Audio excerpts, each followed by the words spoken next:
Hey, my name is Rob, and you might remember me as Kevin's phantom girl boyfriend.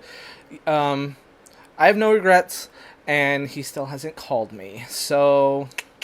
But today, what I'd like to talk about is, well, actually, I have no idea. I'm sitting here and I've been racking my brain about what I need to talk about for Kevin's channel while Kevin's gone, and all I can think about is that I have no idea what I'm going to say. So what I'm going to say is whatever in the world has been on my mind, and it's just going to come out, and you're going to learn something about me, maybe, or hear something. So here it goes.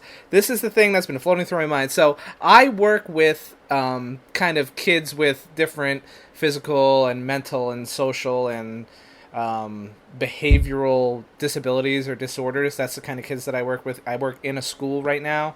In the past, I've worked in schools and out of schools with those type of kids. And there's this one story that it's just been floating through my head that I've heard at several different trainings and different stuff like that. And I just wanted to share it with you guys because I don't know if other people have heard it besides people who work in my industry. I don't know what you call it. But here's how it goes. And this just shows you how anything and everything you do possibly and probably matters to someone. So here's how it is. This kid, I'm not exactly sure what his diagnosis was, but he had some sort of, disability or disorder, and he worked in like one of those kind of self-contained rooms. Maybe they go out to classes sometimes, but there's one teacher they see throughout the day, and he was either an elementary or middle school kid. And what they did was they found that every morning he would work and do great and do well with everybody, but every afternoon he would just get really aggressive and start attacking the teacher, specifically the teacher, directly, and not do anything and be real nasty and just totally different than the morning. So one of the resource specialist people had come in to observe to figure out what in the world is going on with this kid and what things are they doing that might be contributing to it and what things do they have no control over. So he was, observing and whatnot, and he decided to, instead of observing the child, he decided to go ahead and observe the teacher. And so he followed the teacher around the whole day and stayed with them to find out what they did. They worked through the morning, everything was great, things went well, and then it came lunchtime and they separated. The aides took the kids to lunch. And then the teacher went to go have her lunch. And so the resource specialist went with them and asked the teacher, what do you do? What exactly is it? And I eat lunch. I sit here and then I go to the bathroom. And then he's like, well, what do you do in the bathroom? And of course, kind of a weird question, but she said, oh, well, I use the bathroom and then I wash myself up and then I put my lotion on my hands and then I come out.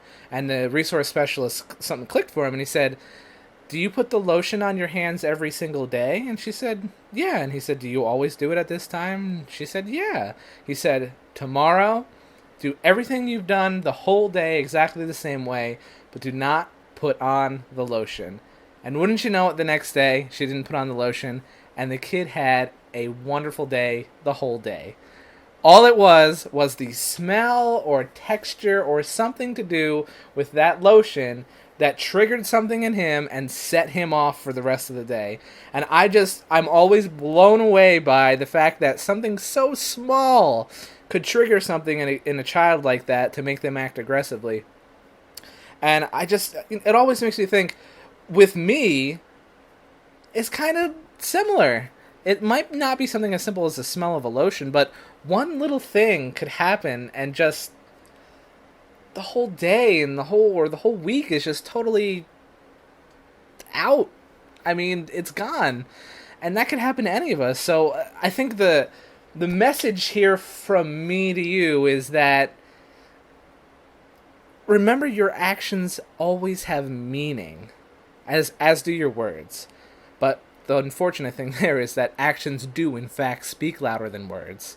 So think about what you're doing, not just before or after, but while you're doing it, and how does that impact someone else, or how could that be impacting you?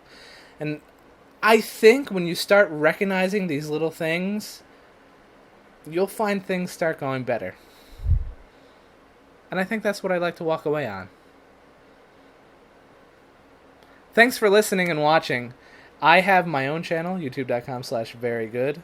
Currently I'm doing a playthrough of Grand Theft Auto 5. playthrough. And I also like doing videos like this. I like doing some it's kind of variety, a lot like Kevin. But Kevin, I mean, I'm like here and Kevin's like.